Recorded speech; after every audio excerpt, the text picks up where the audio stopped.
wabarakatuh. Waalaikumsalam warahmatullahi wabarakatuh. Satu kali lagi mengenai sunnah kan? Ini kan sunnah Rasul. Lagi ada ayat yang berkata innallaha yuhibbul fitra. Sungguhnya Allah itu suka yang kalian. Assalamualaikum warahmatullahi wabarakatuh. Waalaikumsalam warahmatullahi wabarakatuh.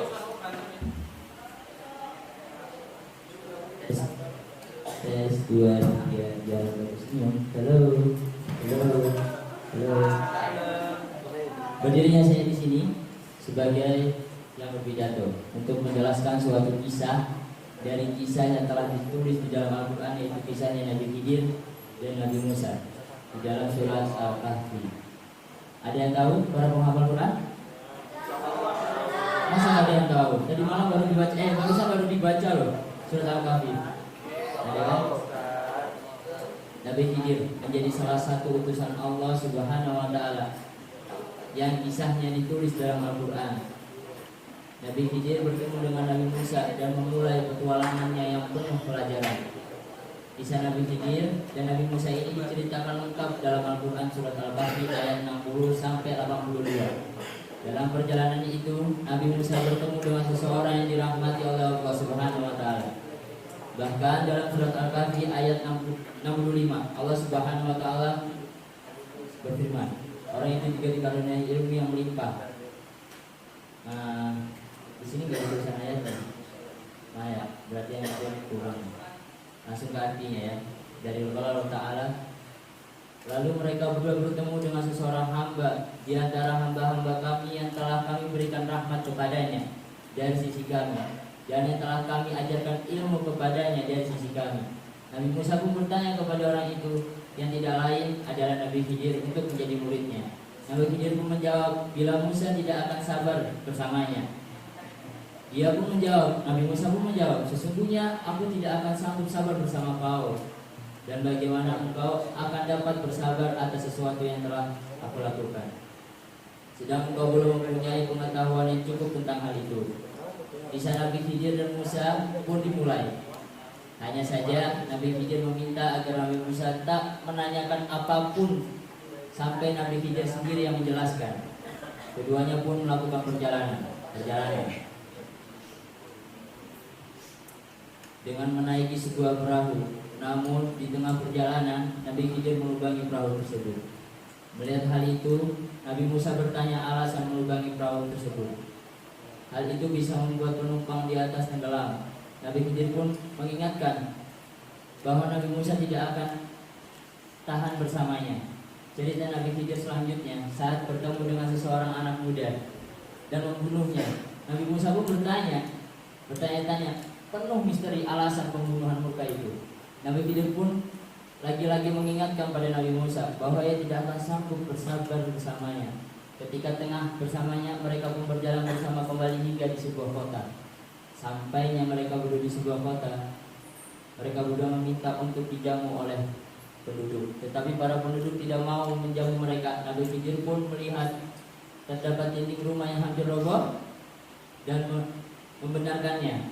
Melihat hal itu, Nabi Musa pun mengatakan bahwa Nabi Khidir bisa meminta imbalan sebagai gantinya. Mendengar itu, Nabi Khidir pun memutuskan untuk memisahkan dengan Musa. Mereka berdua bisa.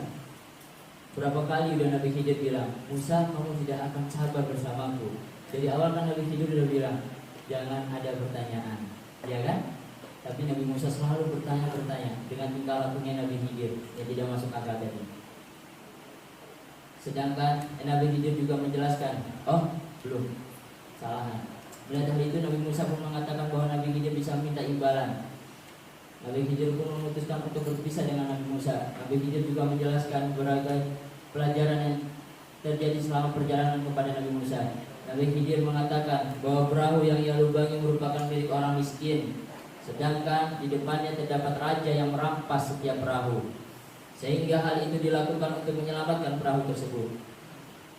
Dari perjalanan Nabi Khidir sama Nabi Musa yang pertama, alasan Nabi Khidir melubangi perahu tersebut karena perahu itu punya orang miskin dan di depannya ada sebuah raja yang merampas perahu-perahunya orang miskin. Kemudian yang kedua, anak muda yang dibunuh merupakan orang kafir, sementara kedua orang tuanya adalah mukmin, sehingga Nabi Khidir khawatir jikalau sang anak bisa membawa orang tuanya dalam kekafiran. Dalam kisah Nabi Khidir, ia juga berdoa agar Allah Subhanahu wa taala memberikan anak yang lebih baik kepada keluarga tersebut.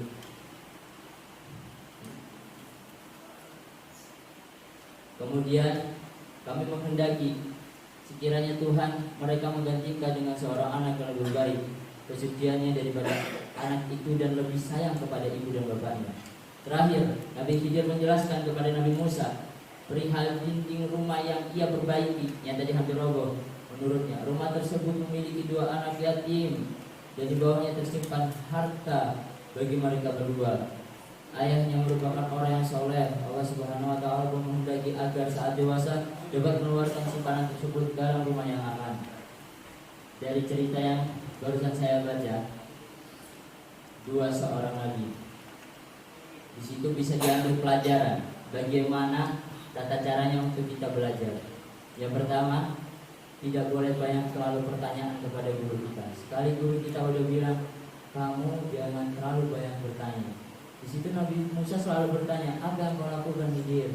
Buat apa engkau membentangkan rumah yang mau roboh? Buat apa engkau membunuh anak orang yang tidak berdosa? Buat apa engkau lubangi perahu yang seolah-olah kita naiki tadi? Setelah itu kau lubangi, bukankah itu akan membuat kita berdua akan tenggelam? Tapi Nabi Khidir selalu menjawab dengan pertanyaan, engkau tidak akan sabar bersamaku. 3 kali beliau mengulang. Setelah itu berpisah mereka berdua ke suatu kota. Dan di situ Nabi Musa bertemu bersama Allah. Kata Nabi Musa, sesungguhnya aku telah belajar banyak kepada Khidir. Engkau telah menyampaikan kepadaku orang yang telah kau beri wahyu, dan dia bertanya kepadaku, apakah engkau bisa sabar bersamaku? Aku pun menjawab bisa. Ternyata jawaban aku sendiri tidak bisa menepati omonganku. Banyak tingkah laku yang Khidir lakukan yang selalu aku tanyakan. Padahal dari awal Khidir selalu membilang kepadaku, jangan terlalu banyak bertanya dan kau tidak akan sabar bersamaku. Dari kisah tersebut kita belajar sabarnya mencari ilmu dan tahan atas pertanyaan-pertanyaan yang tidak boleh ditanyakan kepada guru. Guru itu akan menjelaskan selanjutnya. Semua yang akan dijelaskan apa yang telah beliau ajarkan. Jadi tunggu, ada waktunya sendiri-sendiri. Kalau waktu guru lagi ngajar, habis itu kalian tiba-tiba, guru saya mau bertanya, itu namanya guru dada. Jadi cerita yang pertama, drama, itu juga bisa diambil hikmah di situ.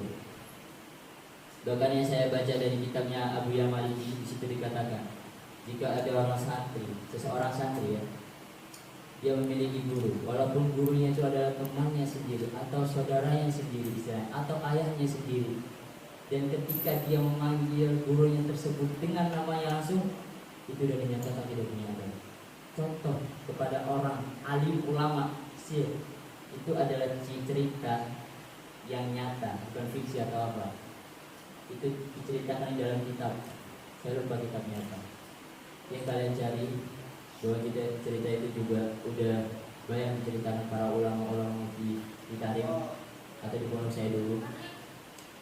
Seorang calon ulama, calon mufti ibaratnya, dia tidak mendapatkan keberkahan ilmu hanya dengan satu tingkah laku. Apa tadi yang dia lakukan? Memanggil gurunya tanpa mengagungkan. Tahu nggak? Tadi kan si fulan itu adalah santri calon mufti tadi. Dan Habib Abdullah Sadiri itu adalah gurunya beliau. Ketika Habib Abdullah Sadiri lewat, si fulan memanggil, apakah di situ ada Sayyid atau Ustaz? Dia ada kan? Langsung dia Abdullah. Gak ada penghormatan atau keagungan buat gurunya. Itulah yang nyatakan boleh ada. Bahkan banyak dari teman-teman Ustaznya sendiri. Apa ya? Siapa sih yang dikatakan Ustaz? Kalau dari kata Sayyidina Ali, yang artinya kayak gini, aku adalah budak dari seseorang yang mengajarkan aku satu huruf. Itu budak. Aku adalah seorang budak dari seseorang yang mengajarkan aku satu huruf. Cuma satu huruf loh. Guru berapa kali mengajari kita lebih dari satu huruf. Bahkan alif lam mim itu 3 huruf kan. Berarti kita bukan budak lagi istilahnya. Tapi nggak semena-mena budak yang diartikan di dalam sejarah. Ibaratnya itu loh, ketika guru menyuruh harus taat. Bahkan dulu ada cerita, ada seseorang ingin belajar kepada orang alim ulama di kota Yaman. Gurunya itu tidak yakin kalau dia akan akan benar-benar belajar kepadanya. Dan gurunya memberi syarat, apakah engkau kuat belajar bersamaku? Iya. Maka akan aku lakukan apapun yang engkau perintah, wahai guru. Datang ke rumahmu, penggal kepala ayahmu di tengah malam. Orang ini, santri ini, mendengar perkataan itu langsung pergi ke rumah di tengah malam. Ditebas kepalanya. Ternyata ketika dihidupin lampu, bukan kepala ayah yang ditebas, tapi kepala maling yang ingin memalingi rumahnya tersebut. Saking hebatnya guru itu melihat kan. Habis itu balik lagi dia. Saya sudah melaksanakan. Coba kamu pulang. Kepala siapa yang kau penggal? Ternyata kepala maling yang ingin memalingi rumahku. Yaudah. Ada 2 syarat lagi. Apa? Syarat pertama, engkau tembak aku dari jarak jauh. Apakah peluru itu bisa menembus dadaku? Kalau emang peluru itu bisa menembus dadaku, berarti kau santriku. Seketika santri itu memasukkan satu peluru. Masukkan, jadi tembak perlahan sambil meneteskan air mata. Santri kan kena, kan nggak ada yang dia kan mau belajar. Kalau gurunya meninggal kan nggak ada yang mau diajarin lagi. Sama siapa dia belajar? Dari itu dia pun menembak kepada gurunya. Ya, nggak cerita.